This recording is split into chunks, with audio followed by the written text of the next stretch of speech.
was a humid August day, the air thick with the heavy scent of summer and the lingering exhaust from the city streets. The sun hung high in the sky, casting long shadows that seemed to stretch like grasping fingers across the cracked pavement as I returned home from another monotonous day at the office. The city was unusually quiet, as if everyone had retreated from the oppressive heat, leaving behind only the distant hum of air conditioning units and the occasional echo of a car horn. I approached the weathered brick building where I had lived since childhood, its facade showing the wear of decades. The brass numbers above the entrance, 1147 Madison Avenue, had long since lost their luster, now a dull reminder of the building's faded grandeur. As I climbed the creaking stairs to my third-floor apartment, each step seemed to whisper with memories of the past, memories I had tried so hard to forget. The interior of my apartment was pleasantly cool, thanks to the thick pre-war walls that effectively kept the heat outside. The familiar scent of old wood and leather greeted me as I tossed my leather messenger bag onto the weathered burgundy couch, a family heirloom that had seen better days.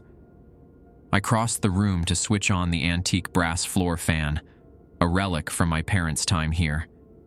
It began to hum softly, its rhythmic oscillation providing welcome relief in the stuffy air. I had barely settled into my favorite armchair, loosening my tie and reaching for the half-empty glass of water on the side table when the phone rang. The sudden intrusion of its electronic chime made me start. Jerry's name appeared on the screen, my childhood friend, someone I hadn't spoken to in nearly 7 years. The sight of his name sent an inexplicable chill down my spine, despite the summer heat. I answered instinctively, my finger trembling slightly as it touched the screen. "Hello?" I answered uncertainly, my voice betraying my apprehension. The last time I had heard from Jerry was the night everything changed, the night we had sworn never to speak of again. "Hi, Harry. It's Jerry." His voice was different from what I remembered, deeper, more haunted. There was something unsettling in its timbre, something that made my heart accelerate against my will. "It's been a long time." "Hey, Jerry," I managed, trying to maintain composure while my mind raced through possible reasons for this unexpected contact. "Is something wrong?" A heavy silence filled the line for several seconds, broken only by what sounded like rapid breathing on his end. "This isn't a conversation for the phone," he finally said, his words measured and careful. "Do you have time to meet?" After some discussion, we agreed he would come to my apartment at 10:45 p.m. The oddly specific time struck me as peculiar, but I didn't question it. As I hung up, I noticed my hands were shaking. The hours crawled by with excruciating slowness. I paced the apartment, straightening pictures that didn't need straightening, reorganizing books on shelves, anything to keep my mind from wandering to that summer night 7 years ago. The sun gradually descended, painting the walls of my apartment in deepening shades of orange and red before finally surrendering to the purple twilight. At precisely 10:45 p.m., I heard a knock at the door, 3 sharp raps followed by 2 softer ones. My stomach clenched. It was the same pattern we had used as children. I approached the door, my footsteps muffled by the oriental rug, and peered through the peephole. Jerry stood in the dimly lit hallway, but he was almost unrecognizable from the friend I remembered. His once athletic frame had grown gaunt, his shoulders hunched as if carrying an invisible burden. His skin held an unhealthy pallor, and there was something deeply disturbing in his movements. Subtle, twitching gestures that seemed almost mechanical. When I opened the door, the smell of cigarettes and something else, something metallic, wafted in with him. We sat at my kitchen table, the old fans whirring, providing an oddly comforting white noise in the background. The yellow light from the overhead fixture cast strange shadows across Jerry's face as he stared into his untouched glass of water. His fingers drummed an erratic pattern on the table's surface. "Harry," he began, his voice barely above a whisper, "I have to tell you something. Something that has been haunting me since that time." His fingers stopped their drumming, and he looked up at me with bloodshot eyes. "Do you remember the rules of apartment number 12? The question hit me like a physical blow. My mouth went dry, and I felt a cold sweat break out across my forehead. My heart began to race as memories I had suppressed for years came flooding back. Memories of the first time I met Jerry. We were 14 when it happened. Jerry lived on the lowest floor, where the bricked-up apartment number 12 was located. It was at the very end of a long corridor, with no other apartments nearby. Apartment number 11 was much earlier, closer to the beginning of the corridor, and apartment number 13 was only on the next floor. There was no other apartment above the bricked-up apartment number 12. My parents forbade me from approaching that apartment. I never understood why until that day. That evening, the sky began to darken faster than usual. Clouds gathered on the horizon, and there was tension in the air. In the distance, I heard thunder, heralding an approaching storm. I had arranged to spend the night at Jerry's place, who lived 2 floors below in the small residential block. I headed for the staircase. I began to descend the stairs, but at the very bottom, I noticed a figure. I descended further. That's when I saw him for the first time, a man with a cigarette. I quickly passed him. Only after passing him was I able to take a closer look. He was standing on the staircase, his face pale, his eyes deep set, staring at me, or so it seemed. After a moment, he moved toward me. I quickened my pace, but before I realized it, he was already behind me. I feared what he might do, but he passed me, heading toward the door marked number 12. I watched as he approached the bricked-up apartment. Then something happened that I will never forget. The man with the cigarette stopped right in front of the door. Slowly, he reached for the handle. My eyes widened in fear and disbelief. The concrete wall vanished as if it had never been there. The man casually walked inside and closed the door behind him. A moment later, Jerry saw me through the peephole and invited me in. I didn't immediately tell him what I had witnessed. It wasn't until several minutes later, when we were alone in his room, that I recounted the incident with the mysterious man. He didn't hide his excitement and suggested that we go there the next day, knowing that his parents wouldn't allow us to go anywhere so late. We agreed on 3 p.m. the following day. In the morning, we had breakfast, and I left his apartment, my mind preoccupied with thoughts of the mysterious man with the cigarette and apartment number 12.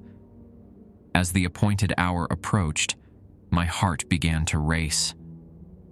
I entered the staircase, and the atmosphere was strangely tense. When I reached the bottom, I saw Jerry waiting for me.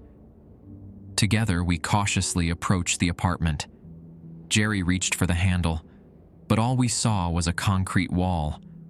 The apartment was bricked up. Jerry accused me of lying, his excitement turning to anger.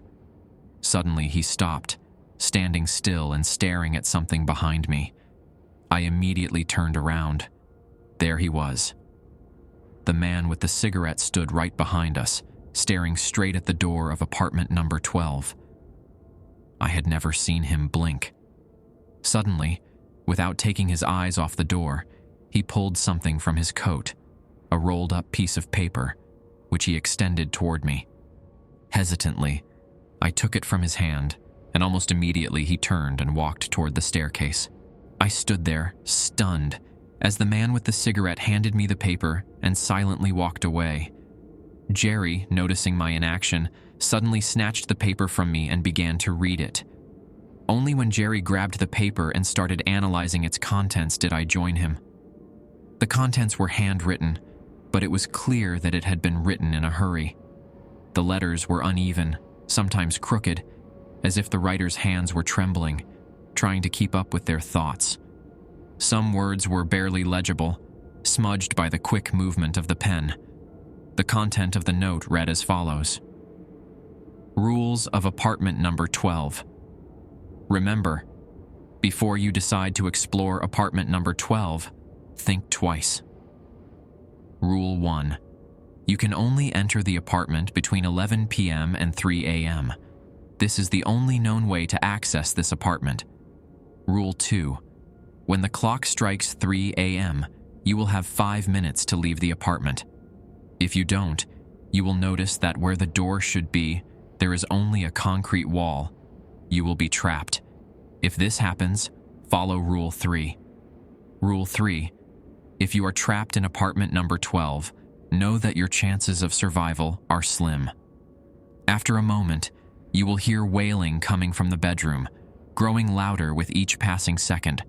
Hide as quickly as possible and pray that it doesn't find you. You will be able to leave the apartment again at 11 p.m. Rule 4. Between 11 p.m. and 3 a.m., you can move freely around the apartment.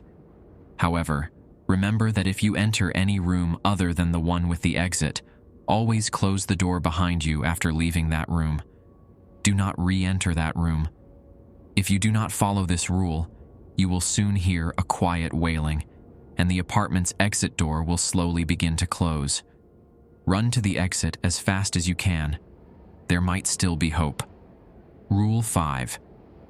In 1967, a woman with long black hair named Isabella was brutally murdered in the bedroom of this apartment. She was skinned and cut into pieces.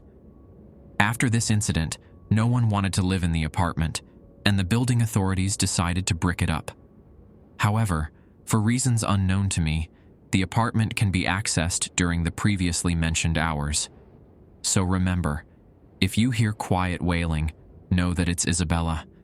Don't look at her, don't turn around. She hates being watched, hates being judged. Rule 6. Don't scream. It will only hasten your painful death. Rule 7. Never turn on light-emitting objects between 11:59 p.m. and 3 a.m.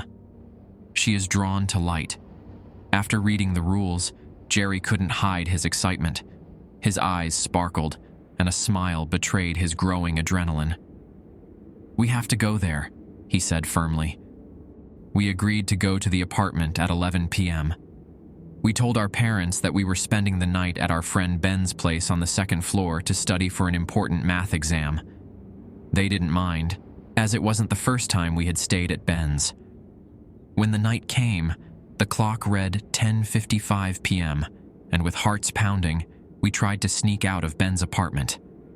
Unfortunately, our footsteps woke him from his sleep. Groggy and confused, he asked where we were going. We told him about apartment number 12 and the rules written on the note. Ben frowned as he read the hastily written list of rules, then burst out laughing, unable to believe our story. But Jerry insisted, urging him to come with us and see for himself. "I don't believe you, but it wouldn't hurt to check," he finally said, visibly intrigued. "I'm going with you." Jerry nodded in agreement. The darkness of the night enveloped us, and excitement and tension grew with every step that brought us closer to apartment number 12. As we stood in front of the apartment, we made sure the corridor was empty. Then Jerry reached for the door handle. The door opened with a quiet creak, and we held our breath, ready to see what we remembered. A solid concrete wall that seemed to be the end of our journey. But as the door opened fully, we stood in shock. Instead of the cold concrete wall that we both so clearly remembered, we saw an ordinary room. The room was dark but fully accessible, as if there had never been any obstacle there. This is impossible," Ben whispered, his confidence dissolving into the air. I stepped closer, hardly believing my own eyes. Jerry stood beside me, just as confused as I was, his hand still resting on the handle. Finally, we snapped out of it and entered the apartment, closing the door behind us. all three of us took out our flashlights after entering the apartment. The first thing that caught our eye after turning them on was the damage. The walls were covered with a thick layer of mold, its dark stains spreading along the rotten surfaces. In some places, the plaster had completely fallen off, revealing the raw brick underneath, and some areas were literally eaten away by moisture. For a moment, I thought I could smell the sickly sweet odor of rotting wood and fungus, which made me nauseous. The windows, barely visible through the semi-darkness, were completely bricked up from the outside. The curtains, which might have once been decorative, were now just shreds, dirty, decayed, and so fragile they could disintegrate at the slightest touch. Furniture in the room was scattered haphazardly. Old armchairs and sofas were caked with dirt, their upholstery consumed by moisture. Trash and shards of glass, which might have once been part of windows or mirrors, were strewn across the floor. Sinister moisture stains hung from the ceiling. In one corner, I noticed the remains of an old, broken chandelier, hanging miserably from a single, creaking chain. Every breath was a struggle. The air in the apartment was heavy, filled with dust and dampness. Yet in all this decay, one thing was most unsettling: the feeling that, despite looking abandoned for decades, the apartment had something in it that made me feel watched. We hesitantly explored what was once a living space until, finally, as we approached the door leading to the bedroom, the tension in the air became almost unbearable. Jerry looked at me, his face pale and his eyes filled with fear. I felt that something terrible awaited us behind those doors, something we could not even begin to imagine. The smell of rotting meat hung in the air, making me feel sick and only intensifying the sense of unease. The door creaked open, and we stood in the doorway. What we saw exceeded our worst nightmares. The bedroom looked like a scene from a macabre film. The walls were covered in bizarre, chaotic drawings made with blood and something that resembled dried shreds of flesh. In the middle of the room stood an old, decayed bed, its mattress torn and soaked with blood, which had dried over time, forming dark, sticky stains. On the bed lay something we initially took for old, tattered rags. Only after a moment did we realize it was a person. The body was in a state of decomposition, barely holding together. It was scarred, and in some places its limbs were cut off. Its eyes, empty and lifeless, seemed to be staring straight at us. Then I realized who I was looking at. I was looking at Isabella. I ran out of the room as fast as I could. The sight of the decaying body made my heart pound wildly, and my stomach churned. I felt an uncontrollable shiver run through my entire body. Jerry reacted second. He turned abruptly and, almost losing his balance, ran out of the bedroom. His breathing was ragged, his eyes wide with fear. Before we reached the front door, I felt I could no longer hold back my nausea. I stopped, doubled over, and vomited onto the floor. My body trembled. I also noticed that, for some inexplicable reason, the apartment door was open. Moments later, Ben ran out of the bedroom, asking what the hell that was. I didn't listen because I realized something that froze the blood in my veins. Ben hadn't closed the bedroom door behind him. Then I heard it, a faint, almost inaudible wail coming from inside the bedroom. The sound was like a moan, slow, full of suffering. Jerry and Ben lifted their heads and looked toward the open bedroom door. I wanted to do the same, but I remembered the rules, the fifth rule. At the same moment, my friends turned their gaze toward the bed. The wailing grew louder, turning into a cry of despair, and I felt pure survival instinct take over. I didn't wait a second longer. I ignored everything. I didn't care what Jerry and Ben were doing, or even if they were running after me. I thought of only one thing: run. I sprang to my feet, leaping over broken furniture and piles of trash. I ran blindly, barely noticing what was in front of me. My heart pounded like a hammer, and my head throbbed with adrenaline. Every step, every stumble in this abandoned, rotten apartment only spurred me to even greater effort. I noticed the heavy oak door leading to the corridor beginning to move on its own, inching closed with inexorable purpose. In that moment, my heart ceased its beating as comprehension dawned. If those doors sealed shut, we would be imprisoned in this forsaken apartment, our chances of survival diminishing with each passing second. Jerry bolted forward beside me, his labored breathing echoing in the confined space. His movements were erratic, driven by pure survival instinct. The sound of our footsteps thundered against the wooden floorboards as we sprinted toward the narrowing gap.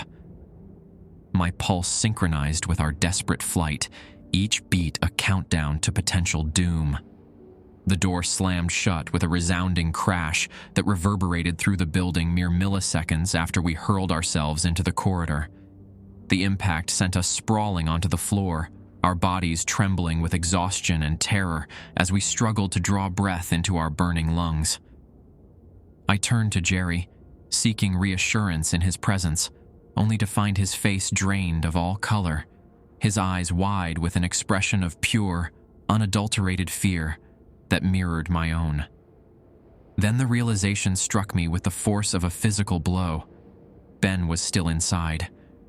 The horror of this understanding proved too much for my overwhelmed mind and body. My legs buckled beneath me as if severed from my nervous system. I attempted to rise, to move, to do anything, but my muscles had become mutinous, refusing all commands. The world began to fade at the edges as consciousness slipped away, the grimy corridor floor rising up to meet me. In that final moment before darkness claimed me, I saw him, the man with the cigarette. He stood at the corridor's end, a figure of impossible malevolence. Acrid smoke curled around his features as his lips curved into that terrible, mocking smile that would haunt my dreams for years to come. The weight of our subsequent silence felt like a millstone around our necks. The decision to keep quiet about what we had witnessed came at a tremendous personal cost, but our teenage minds could conceive of no other option. The official investigation into Ben's disappearance yielded nothing but dead ends and unanswered questions. He had vanished as completely as if he had never existed, leaving behind only grieving parents and a community baffled by the mysterious circumstances. But I remember everything. That smile, a grotesque parody of human expression, is seared into my memory.